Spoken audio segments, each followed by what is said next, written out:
चलिए तो बच्चा लोग हम लोग बात कर रहे थे इंडियन इकोनॉमिक डेवलपमेंट के चैप्टर नंबर 5 की। पॉवर्टी हम लोग पढ़ रहे थे और प्रीवियस क्लास में poverty line, measurement of poverty एकदम डिटेल में पढ़ा। ठीक है, तो आज की क्लास उसके आगे कंटिन्यू करेंगे और बात करेंगे कॉजेस ऑफ पॉवर्टी। अब देखो यार, गरीबी पढ़ा, गरीबी के टाइप पढ़े, गरीबी को कैसे मेजर करते हैं, गरीबी रेखा, बहुत कुछ पढ़ा। अब पढ़ना है कि भैया देश के अंदर गरीबी है तो, बट गरीबी क्यों है, गरीबी के क्या कारण हैं। ठीक है, तो बच्चा लोग जब भी हम लोग कॉजेस पढ़ते हैं ना गरीबी के, यानी कि जब भी हम लोग कॉजेस ऑफ पॉवर्टी पढ़ते हैं तो कॉजेस को हम लोग दो पार्ट में कैटेगराइज कर देते हैं। ठीक है, गरीबी है देश के अंदर, बट गरीबी क्यों है वो समझो। तो हम लोग पढ़ते हैं poverty with reference to under development of economy. ठीक है, देश देखो, हमारे देश के अंदर गरीबी है, बट गरीबी क्यों है, क्योंकि हमारा देश कैसा है, अंडर डेवलप्ड। ठीक है, अब देखो यार, कोई भी देश अंडर डेवलप्ड होता है ना तो क्या होता है, जीडीपी नहीं बढ़ती है, जीडीपी कम होती है तो भैया देश का नेशनल प्रोडक्ट कम होता है, पॉपुलेशन ज्यादा होती है। कोई भी देश अंडर डेवलप्ड होता है तो ये सारी समस्याएं उस देश में होती हैं। पॉपुलेशन तेज गति से बढ़ती है, इंफ्रास्ट्रक्चरल फैसिलिटीज कम होती हैं, महंगाई बढ़ती है, कैपिटल की कमी होती है प्रोड्यूसर्स के पास, बहुत सारे कारण हैं, एक एक से डिस्कस करेंगे। ठीक है, तो गरीबी सबसे पहले किसके रेफरेंस में पढ़ेंगे, अंडर डेवलपमेंट ऑफ इकोनॉमी, और दूसरा पढ़ेंगे with reference to unequal distribution of income. बच्चा हमारे देश के अंदर क्या है, अनइक्वल डिस्ट्रीब्यूशन ऑफ इनकम। आपको पता है ना, देश के अंदर गरीब और गरीब होते जा रहा है, अमीर और अमीर होते जा रहा है, तो ये जो डिस्ट्रीब्यूशन ऑफ इनकम है ना वो बहुत अनइक्वल है, जिससे जो गैप है ना गरीब और अमीर के बीच में वो बहुत ज्यादा बढ़ते जा रहा है। तो इसके हिसाब से भी पढ़ेंगे। तो आप समझ गए, कॉजेस को हम दो पार्ट में पढ़ेंगे, पहला with reference to under development of economy, दूसरा with reference to unequal distribution of income. तो बच्चा लोग शुरुआत करेंगे पहले पॉइंट से, वो है poverty with reference to under development of Indian economy. तो बहुत सारे कारण हैं कि जो देश है वो अंडर डेवलप्ड है। क्यों है, सुनते जाओ एक एक से, थोड़ा बहुत डेटा आएगा वो आपको जरूर याद रखना है। ठीक है, सबसे पहला है low level of national product. बच्चा हमारे देश का नेशनल प्रोडक्ट कैसा है, कम है। अब नेशनल प्रोडक्ट बोले तो हमारे देश के रेसिडेंट्स के द्वारा जो बनाए गए गुड्स एंड सर्विसेज है ना वो बहुत कम मात्रा में है। जब यार देश के अंदर गुड्स एंड सर्विसेज कम बनेंगे क्या होगा भैया, लोगों को ना रोजगार कम मिलेगा, रोजगार कम मिलेगा तो देश के अंदर तो गरीबी होगी ही होगी। ठीक है, थोड़ी सी बातें भी रीड आउट करते चलो। तो net national product of India is miserably low compare to its size of population. यार पॉपुलेशन के हिसाब से देखें ना तो प्रोडक्शन कम है हमारे देश के लोगों के द्वारा। ठीक है, उससे होगा क्या, low per capita income is the obvious consequence. तो बच्चा इससे होगा क्या, लो पर कैपिटा इनकम, लोगों के पास पर पर्सन के पास इनकम कम से कम रहेगी। एवरेज अगर हम लोग निकालेंगे कि एक इंसान के पास कितनी इनकम जा रही है तो वो बहुत कम आएगा। ठीक है, जिस वजह से the per capita income of the country falls, जिससे हमारे देश की जो पर कैपिटा इनकम वो कम होगी, जिससे हमारा देश पुअरेस्ट कंट्रीज में आएगा। ठीक है, यूएनओ के नॉर्म्स के हिसाब से, क्योंकि यूएनओ के नॉर्म्स कहते हैं जिस देश के लोगों की पर कैपिटा इनकम कम होगी वो देश गरीब की श्रेणी में आएगा। तो हमारा देश गरीब है, पता चल गया क्यों है, क्योंकि पर कैपिटा इनकम कम है। और पर कैपिटा इनकम पता है क्यों कम है, क्योंकि देश के लोगों के द्वारा जो गुड्स एंड सर्विसेज का प्रोडक्शन है ना वो कम है। ठीक है, चलो सेकंड पॉइंट पर आओ, बहुत सारे पॉइंट है। सेकंड पॉइंट है लो रेट ऑफ ग्रोथ। और जब भी ग्रोथ की बात करते हैं ना तो हम बोलते हैं जीडीपी। तो जीडीपी ग्रोथ रेट कैसा है, हमारे देश का कम है, देश के अंदर ग्रोथ कम है। अच्छा, जीडीपी की बात की, जीडीपी क्या होता है, ग्रॉस डोमेस्टिक प्रोडक्ट। एक साल के अंदर हमारे देश के अंदर टोटल गुड्स एंड सर्विसेज का प्रोडक्शन जीडीपी कहलाता है। देश के अंदर बनने वाले गुड्स एंड सर्विसेज का टोटल प्रोडक्शन क्या कहलाता है, जीडीपी। तो यार देश के अंदर प्रोडक्शन कम हो रहा है।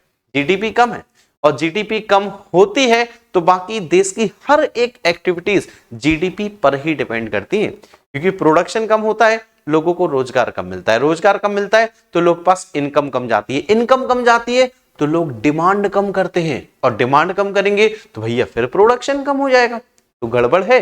तो भैया दूसरा कारण है, सबसे बड़ा कारण है लो रेट ऑफ ग्रोथ। आप कहोगे सर पहले पॉइंट और दूसरे पॉइंट में थोड़ी सिमिलरिटी है ना? बिल्कुल है। पहला था हमारे देश के लोगों के द्वारा प्रोडक्शन और दूसरा है हमारे देश के अंदर प्रोडक्शन।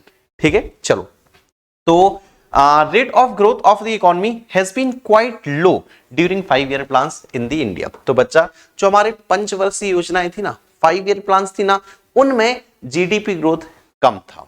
ठीक है, कितना था एक एग्जांपल भी लेंगे। So during the planning period growth rate has been 5%। Planning period के टाइम पे ग्रोथ रेट कितनी थी? 5%। जब भैया पंचवर्षीय योजनाएं चल रही थी 5% की रेट से हमारा प्रोडक्शन इंक्रीज हो रहा था। बट आगे पढ़ना, nearly 2% growth rate of population. Population growth rate कितनी थी? 2%। भैया 5% प्रोडक्शन बढ़ रहा है, 2% की दर से पॉपुलेशन बढ़ रही है। अगर हम लोग देखें कि रियली कितना प्रोडक्शन ज्यादा हो रहा है तो भैया सिर्फ 3% तो हो रहा है। देखने में लग रहा है 5%, लेकिन 2% से पॉपुलेशन भी तो बढ़ रही है, तो रियल प्रोडक्शन कितना हो रहा है? मात्र 3%। तो यार देखा जाए तो growth rate, income growth rate बहुत कम है। ठीक है, ये भी कारण है कि देश के अंदर गरीबी है। तीसरा कारण और मोस्ट इंपॉर्टेंट कारण खासकर हमारे देश का, हैवी प्रेशर ऑफ पॉपुलेशन। बच्चा पॉपुलेशन का प्रेशर बहुत ज्यादा है, पता है ना? सेकंड लार्जेस्ट पॉपुलेशन के मामले में पहले पे चाइना है, दूसरे पे भारत है, लेकिन लगता ऐसे है बहुत जल्दी हम चाइना को इस मामले में तो पीछे कर देंगे। ठीक है, और अराउंड लगभग 140 करोड़ की जनसंख्या वाला देश, तो पॉपुलेशन बहुत ज्यादा है हमारे देश के अंदर। और पॉपुलेशन एक बहुत बड़ा कारण है, क्योंकि पॉपुलेशन से होता क्या है कि जितनी भी बाकी सारी एक्टिविटीज हैं वो पर पर्सन के हिसाब से कम होते जाती है, इंफ्रास्ट्रक्चरल फैसिलिटीज कम पड़ती है। आजकल रोड पे देखते हो ना कितनी सारी व्हीकल्स हो गई हैं, भैया ट्रैफिक बहुत ज्यादा लगता है। क्यों? क्योंकि भैया जनसंख्या तेज गति से बढ़ रही है। आज बेरोजगारी दिन प्रतिदिन बढ़ते जा रही है। क्यों? क्योंकि भैया देश के अंदर जनता भी तो बढ़ते जा रही है, पॉपुलेशन भी तो इंक्रीज होते जा रही है। ठीक है, तो पॉपुलेशन बढ़ती है तो बच्चा बहुत सारी समस्याएं उत्पन्न होती हैं। ठीक है, थोड़ा बहुत डेटा है, देखो ग्रोथ रेट ऑफ पॉपुलेशन पहले 1% था। ठीक है, 41-51 में 2.1% हुआ। पॉपुलेशन ग्रोथ रेट बहुत तेज है। ठीक है, चलो इसके बाद नेक्स्ट पॉइंट आओ। नेक्स्ट पॉइंट है इन्फ्लेशनरी स्पाइरल। बच्चा देश के अंदर महंगाई ज्यादा है। अब यार जीडीपी कम होगी तो महंगाई तो बढ़ेगी, क्योंकि जनसंख्या भी साथ साथ में बढ़ रही है। तो इन्फ्लेशन, महंगाई। अब महंगाई से होता क्या है, जो गरीब होते हैं ना वो अपनी बेसिक एसेंशियल्स चीजों को भी परचेज नहीं कर पाते हैं, क्योंकि उनके पास उतना पैसा नहीं होता। और बेसिक चीजें पर परचेज नहीं कर पा रहे हैं, इसका मतलब कि भैया गरीब और गरीब होते जा रहे हैं। वो ठीक तरीके से खाना भी नहीं खा पा रहे हैं, है ना? रहने के लिए घर भी नहीं है, पहनने के लिए कपड़े भी ठीक तरीके से नहीं है। मेडिकल जाते हैं तो भैया हॉस्पिटैलिटी बहुत महंगी है, एजुकेशन बहुत महंगा है, तो गरीब तो वैसे ही और गरीब होते जाएगा। ठीक है, सो यार इन्फ्लेशनरी स्पाइरल रीड आउट भी कर लो। Owing to low GDP growth and high growth rate of population, less developed countries like India are vulnerable to inflationary spiral। तो हो गई यार, ये देखो जीडीपी कम बढ़ रही है, पॉपुलेशन ज्यादा बढ़ते जा रही है, तो देश के अंदर महंगाई तो होगी। It means A situation of persistent rise in prices. तो ये वो सिचुएशन है जहां पर प्राइसेस दिन प्रतिदिन बढ़ते जाती हैं, जिससे लोगों की रियल इनकम कम हो जाती है। ठीक है, चलो भाई सेकंड पॉइंट पर आओ, chronic unemployment and under employment. Chronic word पता है? क्रोनिक, क्रोनिक को हिंदी में बोलते हैं पुराना या पुरानी। ठीक है, अब पॉइंट भी समझ गए होंगे भैया, पुरानी बेरोजगारी, है ना? ऐसा नहीं है कि देश के अंदर बेरोजगारी अभी उत्पन्न हुई हो, ये ऐसा नहीं है कि हम किसी एक सरकार को दोष दे दें कि भैया इस सरकार की वजह से देश के अंदर बेरोजगारी बहुत है। ना भाई, इसके अंदर क्रोनिक अनएम्प्लॉयमेंट चला हुआ आ रहा है। जब से आजाद हुए हम लोग 1947 से, उसके बाद से भी देश के अंदर बेरोजगारी थी, है, और जिस हिसाब से पॉपुलेशन बढ़ रही है, पक्का भविष्य में भी रहेगी। रहेगी क्या?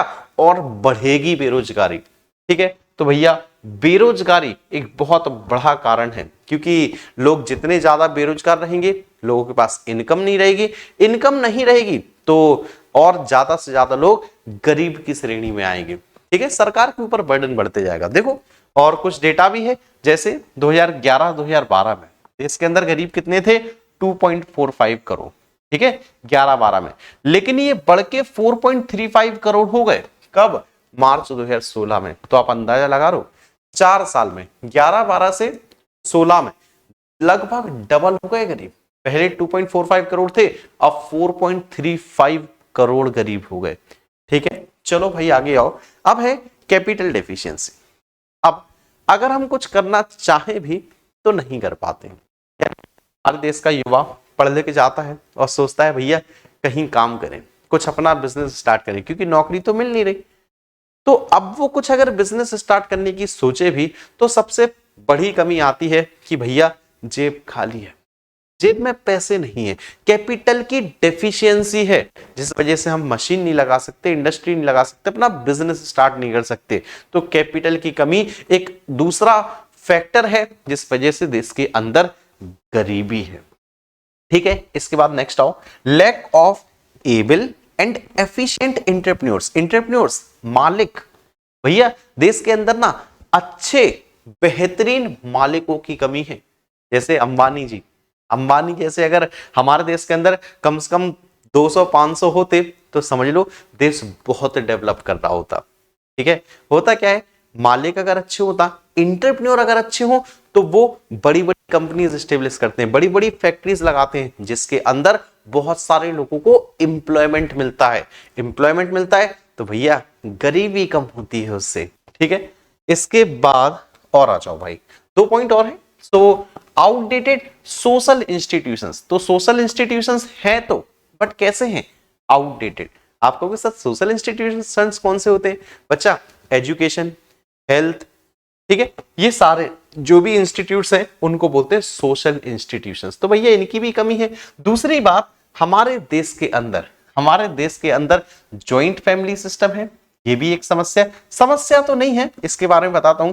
दूसरी चीज कास्ट सिस्टम भी है। तो यार ये कुछ समस्याएं ऐसी होती है ना कि जो चीजें हम फॉलो करते हुए आ रहे हैं वही चीजें फॉलो करते हुए भी रहते हैं। ठीक है, अब जैसे मैंने बात की जॉइंट फैमिली सिस्टम की, देखो यार कमाने वाला एक है, लेकिन देखा जाए तो परिवार बढ़ते जा रहे हैं। गांव की बात करता हूं, किसानों की बात करता हूं भाई, खेती बाड़ी, खेत तो गिने चुने ही थे, अब हुआ क्या, परिवार दिन प्रतिदिन बढ़ते जा रहे हैं। बच्चे हुए, बच्चों के फिर बच्चे हुए, बच्चों के फिर बच्चे हुए, तो भैया प्रॉपर्टी तो उतनी ही है, लेकिन जनसंख्या बढ़ते जा रही है, तो गरीबी तो होनी है। ठीक है, और एक और पॉइंट है लैक ऑफ इंफ्रास्ट्रक्चर। तो यार जो इंफ्रास्ट्रक्चर हमारे पास है तो, बट पर्याप्त मात्रा में नहीं है, जिस वजह से भी गरीबी है। आपको सर इंफ्रास्ट्रक्चर से क्या लेना देना गरीबी का? देखो यार अगर ज्यादा से ज्यादा रोड्स बन जाए, ज्यादा से ज्यादा हाईवेज बन जाए, होगा क्या, आसपास की जमीन महंगी होगी, आसपास इंडस्ट्रीज लगना स्टार्ट होंगी, तो यार कहीं ना कहीं फायदा होगा, गरीबी कम होगी। ठीक है, ज्यादा से ज्यादा स्कूल्स खुल जाए, लोग ज्यादा से ज्यादा पढ़ेंगे, अगेन गरीबी कम होगी। हॉस्पिटलिटी, भैया ज्यादा से ज्यादा हॉस्पिटल्स बन जाए, सस्ते से सस्ते कम दरों में लोगों का इलाज हो, क्या होगा, गरीबी कम होगी। तो यार जितने भी इंफ्रास्ट्रक्चर में जो भी चीजें आती हैं, जैसे एनर्जी हुआ, हॉस्पिटलिटी हुआ, ट्रांसपोर्टेशन हुआ, वेयर हाउसिंग हुआ, इंश्योरेंस हुआ, बैंकिंग हुआ, ये सारी चीजें अगर सस्ती होंगी तो कहीं ना कहीं गरीबी कम होगी। ठीक है, सो यार 9 पॉइंट थे, उम्मीद करता हूं 9 में से 6 या 7 पॉइंट तो समझ आ गए होंगे। ठीक है, मतलब 6 या 7 पॉइंट तो इसमें से याद कर लेना। ठीक, चलो भाई ये तो था पहला। अब आओ सेकंड पे, poverty with reference to unequal distribution of income. अब देखो यार गरीबी क्यों? क्योंकि इनकम डिस्ट्रीब्यूशन कैसा है, अनइक्वल। भैया गरीब और गरीब होते जा रहे हैं, अमीर और अमीर होते जा रहे हैं, और मैं आपको डेटा के साथ बताता हूं, बहुत मजा आएगा। ठीक है, पहले तो कुछ पॉइंट सुनो। Poverty in India can also be explained with reference to unequal distribution of income. गरीबी को हम अनइक्वल डिस्ट्रीब्यूशन ऑफ इनकम के हिसाब से भी मेजर करते हैं। ठीक है, अब सुनो, efforts have been made by the government. यार गवर्नमेंट ने ना बहुत सारे एफर्ट्स लगाए। ऐसा नहीं है गवर्नमेंट ने कुछ ना किया हो, गवर्नमेंट ने एफर्ट तो लगाए। गवर्नमेंट ने चाहा कि ये जो गैप है ना गरीब और अमीर के बीच में, ये थोड़ा सा कम हो, तो सरकार ने प्रोग्रेसिव टैक्सेशन पॉलिसी चालू की। प्रोग्रेसिव टैक्स याद है क्या? गवर्नमेंट बजट वाले चैप्टर में भी पढ़ा होगा, मैक्रो इकोनॉमिक्स में। मतलब जितनी ज्यादा इनकम उतना ज्यादा टैक्स, तो जिससे मेन बर्डन अमीरों पे पड़ता था और गरीबों को सब्सिडीज प्रोवाइड की। तो सरकार ने कहीं ना कहीं कोशिश तो की, ठीक है। तो डिस्ट्रीब्यूशन ऑफ इनकम अनइक्वल होता है, उस वजह से गरीबी। देखो, तो सरकार ने काफी सारे एफर्ट्स भी लगाए, ठीक है, जैसे प्रोग्रेसिव टैक्सेशन, जैसे अदर मेजर्स, ठीक है। तो इनके द्वारा सरकार ने कोशिश की कि गरीबी को कम किया जा सके। और आओ, but despite all such major, but ये सब मेजर्स अपनाने के बावजूद poverty in India has only tended over time. तो बस बच्चा, ये सारी चीजें करने के बावजूद गरीबी कम नहीं हुई, दिन प्रतिदिन और बढ़ते ही गई, ठीक है। फोर्थ पॉइंट पर आ जाओ। फोर्थ पॉइंट है according to appropriates 53.2% of total income. यहां पर शायद कुछ गड़बड़ी भी हो गया है, ये चीज ठीक कर लो। अकॉर्डिंग टू एप्रोप्रिएट्स टॉप 20%, लिख लो, टॉप 20% ऑफ पॉपुलेशन, टॉप 20% जो पॉपुलेशन है ना, उनके पास टोटल इनकम का 53.2% जाता है। कितना? देखो, देश के 20% लोग, इनकम कितनी जा रही है? 53.2%। यार बड़ी बात है। जबकि जो बॉटम 40% लोग हैं ना, नीचे के जो 40% लोग हैं, उनके पास आ रही है 15.3%। तो यार ये भेदभाव देख रहे हो? ये थोड़ा सा डेटा याद करते हुए चलना। जो अमीर 20% लोग हैं, उनके पास टोटल इनकम में से कितना जा रहा है? 53% लगभग। लेकिन जो नीचे के 40% लोग हैं, उनके पास टोटल इनकम का कितना जा रहा है? मात्र 15%। अंदाजा देख रहे हो? 20% के पास आधी से ज्यादा इनकम, और जो 40% है उनके पास मात्र 15%, ठीक है। तो यार गरीबी तो होनी है। चलो भाई आगे बढ़ो। So according to monopoly inquiry commission, ठीक है, जिसे हम शॉर्ट में बोलते हैं MEC, according to monopoly inquiry commission 1536 company है, वो है सिर्फ 75 फैमिलीज के पास। तो सोचो ये 75 फैमिलीज कितनी अमीर होंगी, 75 परिवार कितने अमीर होंगे, क्योंकि इनके पास 1236 कंपनीज हैं। तो ये है भाई अमीरी देश की नहीं, कुछ लोगों की, क्योंकि बाकी तो सब बर्बाद है, ठीक है। और हो चलो, इसके बाद है unequal distribution of income not only reflects the size of existing poverty but also points to the possibility of widening gulf between the rich and the poor. तो देखो, जो ये डिस्ट्रीब्यूशन इनकम है ना, अनइक्वल डिस्ट्रीब्यूशन ऑफ इनकम है ना, वो सिर्फ ये शो नहीं करता कि देश के अंदर बहुत ज्यादा गरीबी है, जबकि ये भी बताता है कि जो गरीबी है ना, उससे गैप बहुत ज्यादा बढ़ते जा रहा है अमीरों और गरीबों के बीच में।